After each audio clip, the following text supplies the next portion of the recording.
Imagine a pagoda built not to honor gods, but to imprison a goddess, just because she loved a mortal man. This is Lifeng Pagoda by West Lake in Hangzhou, where one of China's greatest love legends was sealed for 1,000 years.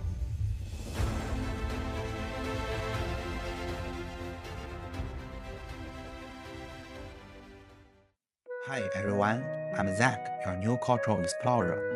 I've always been fascinated by Chinese culture and travel, and I can't wait to share these magical stories with you.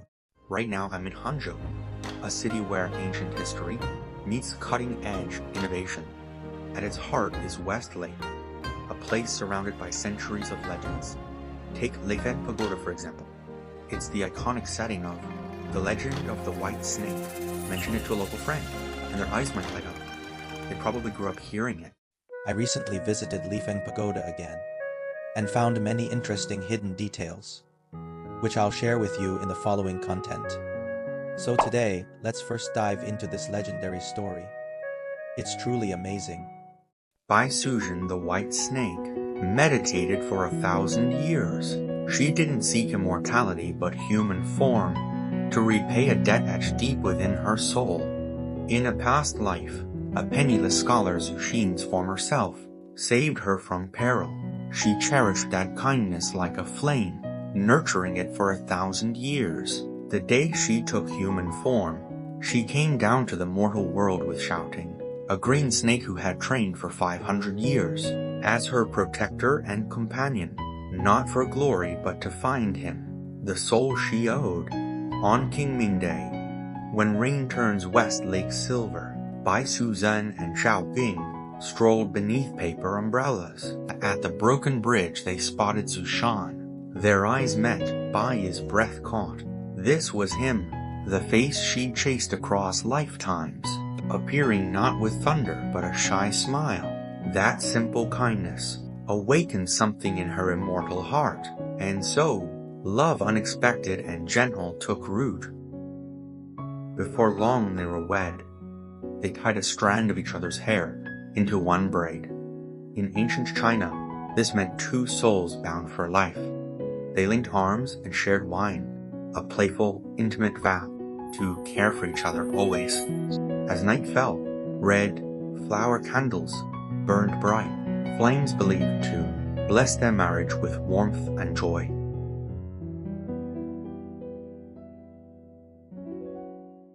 Settling in Hangzhou, they opened Beiyou Pateng. It was a pharmacy where healing came wrapped in compassion.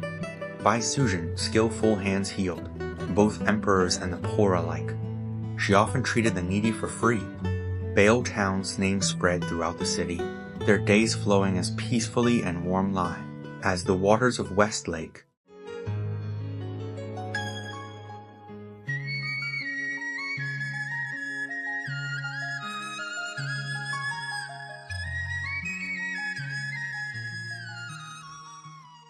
But that peace shattered with the arrival of Fa Hai, the senior monk of Jinshan Temple. His piercing gaze saw through Bai Suzhen's disguise. He confronted Zhu Shan, voice low and fierce. Your wife is no mere mortal, she's a 1,000-year-old serpent.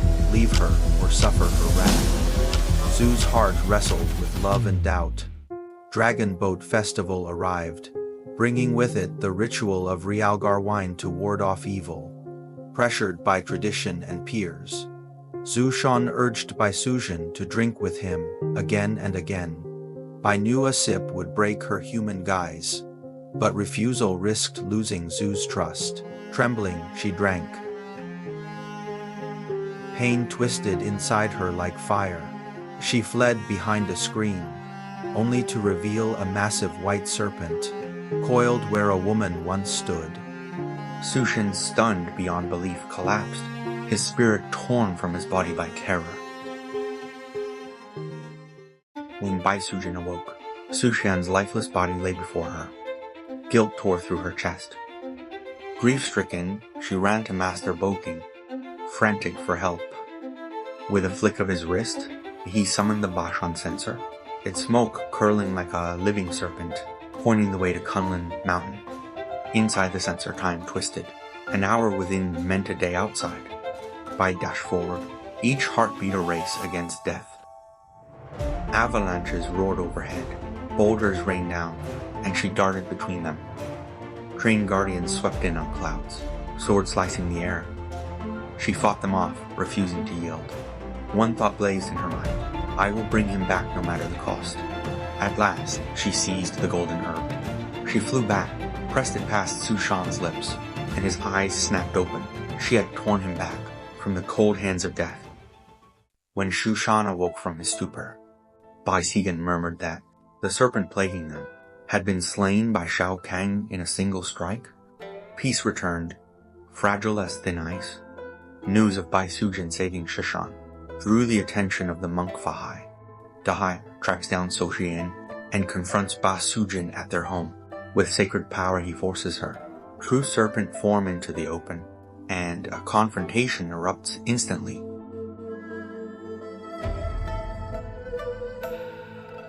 In the chaos, Su Xian glimpsed her glistening serpent form.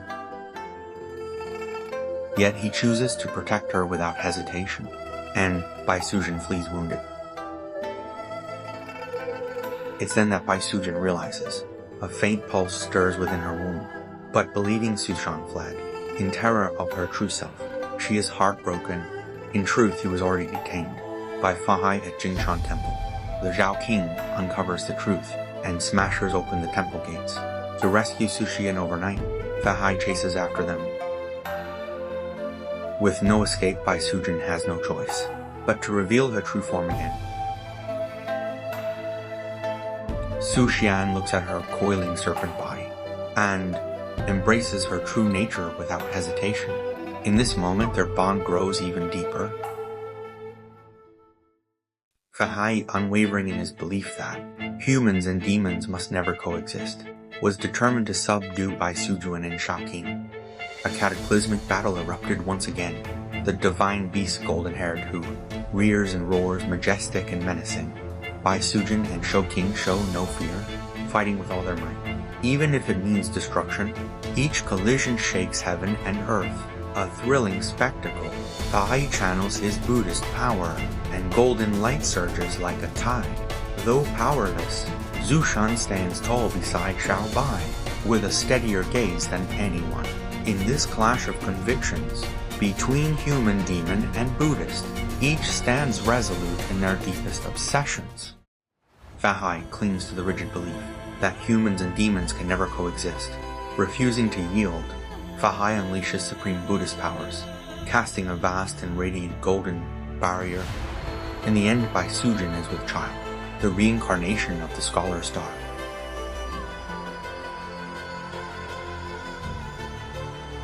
Tai said it to subdue her fails this time. The injured Bai is escorted away by Shelly Kane. They just drop Su Xian, is dragged back by Fahai into Jinshan Temple's high walls. Yet the story is far from over. Su Shan Child was born. Holding the swaddled baby, Bai Sujin's eyes burn with resolve for the love in her heart and a peaceful life. Even if she must oppose the whole world, she will storm Jinshan Temple again to reclaim Shan and settle things with Fahai once and for all. All this foretells a fiercer storm, already gathering nearby. Spring thunder rumbles, marking the awakening of insects. It feels as if the world has been charged with restless energy. On the heights of Jinshan Temple in Zhenjiang, Bai Suzi hung out Shi Kingston with unwavering resolve. To save Su Xian trapped within the temple, they decide to take the ultimate risk, flooding Jinshan. The sisters exchanged a single look, their minds as one. Both raised their palms. In an instant, hordes surged like wild horses set free, racing toward Jinshan Temple. But Fahai, the High Monk of Jinshan, possesses boundless Buddhist power, and will not yield so easily. Draped in his kasaya, he stands before the temple. A halo of golden light surrounds him, mercy laced with authority. Facing the raging flood, Fahai presses his palms together, chanting under his breath. An invisible yet unbreakable barrier of Buddhist power rises, holding the floodwaters firmly at bay. His power is overwhelming. The sisters' attacks vanish, like stones sinking into the sea, repelled again and again. Then from the skies, Lifeng Pagoda descends slowly. Its form radiates mystery and awe, descending upon Bai Sujin.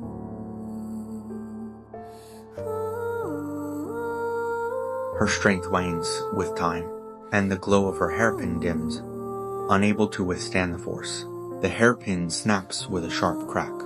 A violent backlash surges through her, throwing her helplessly backward. Bai Sujin stares at the looming pagoda, her eyes filled with despair and longing. She knows the end is inevitable. In her final moments before being sealed, she gathers the last of her strength, entrusting her unborn child to Zhao King. Her voice is soft. Sha King, live on. At last, Bai Sujin is sealed beneath Lifeng Pagoda in Hangzhou.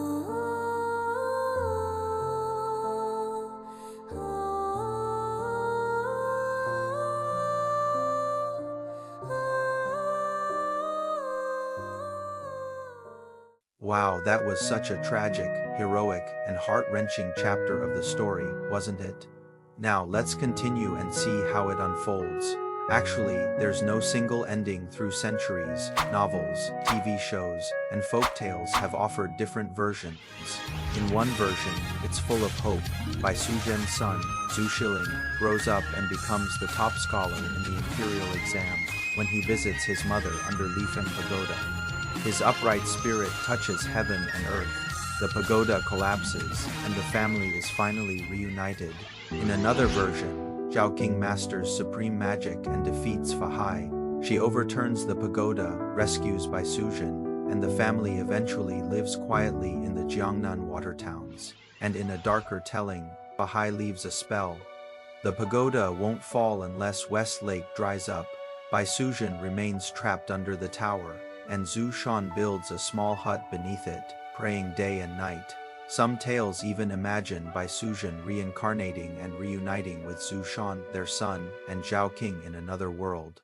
Regardless of the ending, the story teaches us something timeless. True love and kindness can outlast any tower or oppression, while prejudice and rigidity block happiness. Bai Sujin may be a snake spirit, but she's compassionate, devoted, and willing to sacrifice for love. Fa Hai, though a human monk representing justice, shows rigidity and lacks true compassion.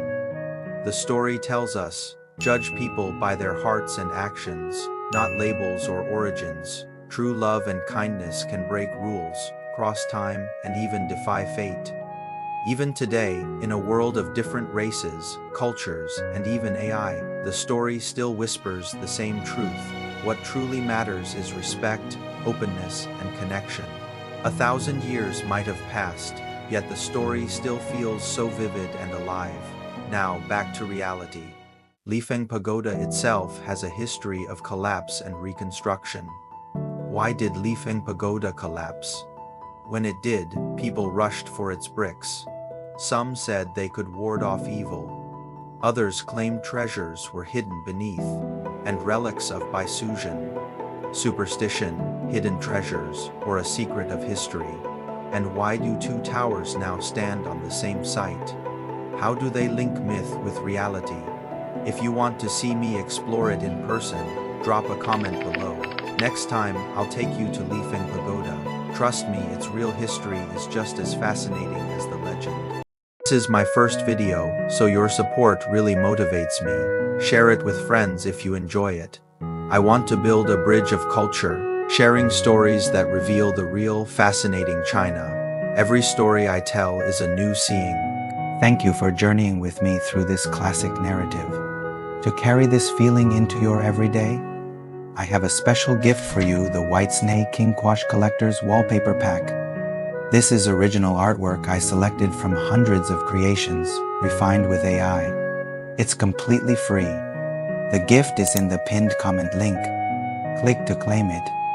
I also invite you to visit my online exhibition. There, you'll find more cultural keepsakes that resonate with our story, personally selected by me for their Eastern aesthetic. We promise global tax inclusive shipping for your peace of mind. I look forward to seeing you in the exhibition. Make sure to follow me. In Zaxi, we don't just tell stories, we connect cultures. I'm your cultural seeker, Zach. Can't wait to see you in the next episode.